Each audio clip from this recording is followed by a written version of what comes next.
Ngayon mga kababayan, matagal tayong hindi nakapag-upload kay Rob TV Philcon Life. At share ko lang itong nabasa kong article from Immigration News Canada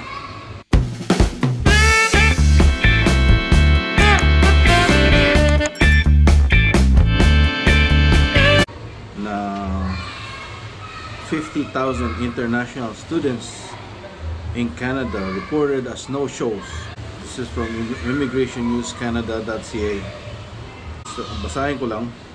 Na shocking revelation, close to 50,000 international students who were issued study permits to pursue higher education in Canada were reported a no-show by the colleges and universities where they were supposed to be enrolled, according to government data from spring 2024.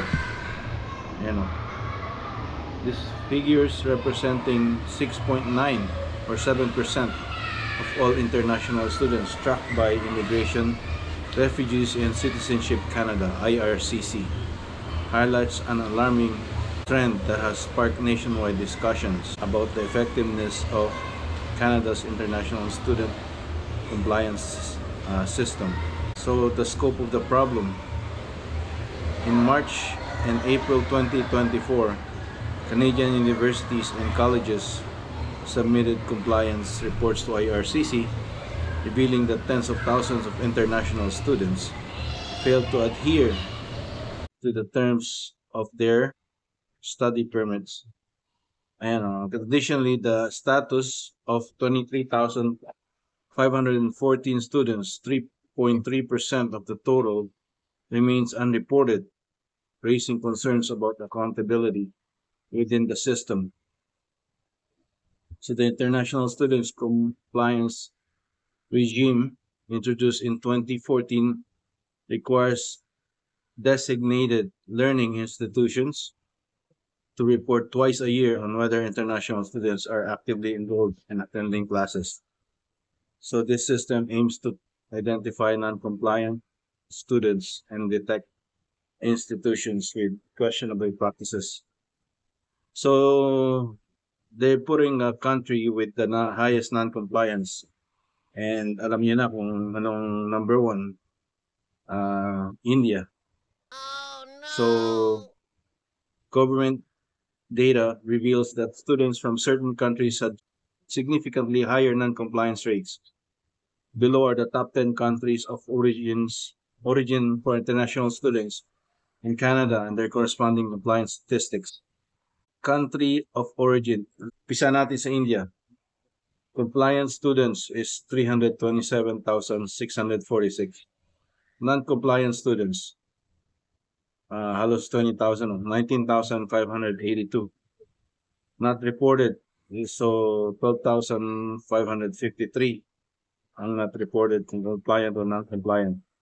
So compliance rate naman nila is 91%, 91.1%. So non-compliant compliance rate is 5.4%. And compared natin sa Philippines has 28,373 compliant students. So halos ano lang to, no? Percentage natin is very small compared to India. And non-compliant students is 688. Yan. Tapos not reported is 2,078. So marami ring not reported sa Philippines. And compliance rate is 91.1%, which is the same as the Indians, right? And then but the non-compliance rate is only 2.2%. So maliit lang. So notably, India accounted for the largest number of non-compliant students with nearly 20,000 no-shows.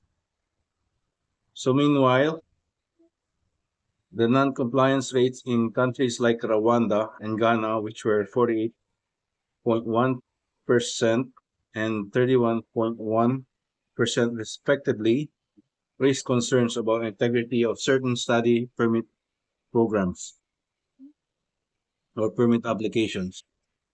And so experts suggest a variety of reasons why thousands of international students fail to comply with their study permits. So ito mga reasons why they're non-compliant, hindi pumapasok sa eskwelahan nila because of illegal U.S. border crossing. Illegal U.S. border crossings. Reports from Indian authorities allege that some students use Canadian study permits as a gateway to cross the border illegally into the United States. Work and residency aspirations. According to Henry Lutin, a former federal economist, many non-compliant students likely remain in Canada to work or seek permanent residency instead of attending their designated institution. So instead of going to school, they just work. No? So, yung mga kilala rin akong nag-work ng 2 jobs while in international student. And nalaman yata ng government. And then it ended up not going back to Canada or may ano na siya, deportation order. Winnipeg immigration lawyer David Matas believes the abuse of study permit is often orchestrated by unregulated foreign agents or consultant. Yan, mga consultant din naman siya nang may problema dito. May mga promise sila na eto, bayaran nyo yung amount na to, tapos bigyan namin kayo ng trabaho na pagdating dito wala naman. So, it's just for the money. And they're just abusing the system, right? So government's response to the crisis to curb the misuse of study permits, Immigration Mark Miller, Minister, introduced stricter rules in November 2023. These include the possibility of suspending colleges and universities that fail to report on student compliance for up to a year. IRCC has also enhanced monitoring measures to identify non-compliant students and ensures institutions adhere to the reporting requirements. So Canada is aware of increased exploitation of temporary resident visas, including student permits. This has escalated due to organized smuggling networks and global migration crisis. So the call for better oversight. Experts argue that the current system needs significant improvement, including mandatory upfront fee payment. Lutin suggests requiring international students to pay tuition fees in advance as a way to deter misuse. So, hindi na i-defer yung tuition fees. Like, they need to pay the full upfront, which is a big load for the international students. Right? So, talagang masasala kung sino lang yung kayang magbayad para alisin yung abuse system na pumunta lang as an international student para magtrabaho. Exclusive use of a Canadian consultant. So Matas advocates limiting the involvement of foreign agents and requiring students to work with Canadian regulated lawyers or consultants. So mga accredited lawyers and consultants na lang ang pwedeng mag-handle ng cases. Hindi na yung mga consultant kuno. Additionally, discrepancies in student population data between Statistics Canada and IRCC highlights the need for more accurate tracking methods. Statistics Canada estimates over 1 million valid study permit holders in Canada, a figure much higher than the 644,349. Overall compliant students reported by IRCC. So what's next for international education in Canada? Canada continues to grapple with balancing its reputation as a global education hub with ensuring the integrity of its immigration system. Policymakers, educational institutions, and regulatory bodies should collaborate to create more transparent and accountable system in response to the 50,000 international students reported as no-shows. So with international students contributing billions to Canada's economy, addressing compliance issues is critical to maintaining the country's global appeal. Stricter policies, better oversight, and collaboration between government agencies and educational institutions will be essential in tackling this growing problem.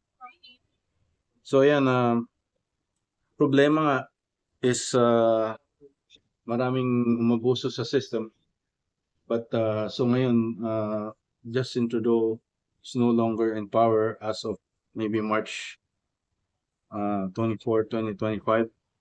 So when the new government comes, stricter na yung rules, and sa mga narinig ko rin na sa PGWP may mga guidelines din para magkaroon ng work permit ang kanilang mga asawa. Kailangan may mga tier, nasa tier something yung mga job na allowed magtrabaho ang spouse nila pagka nakarating dito ang international student. So, ayan sa mga international students, sa mga nandito na, hopefully, makuha ninyo ang gusto nyo goal dito sa Canada as a PR, permanent resident, and hopefully with the new stricter rules, kukonti na rin ang magiging mag-aabuso ng system about temporary residence in Canada. Ayan yun lang.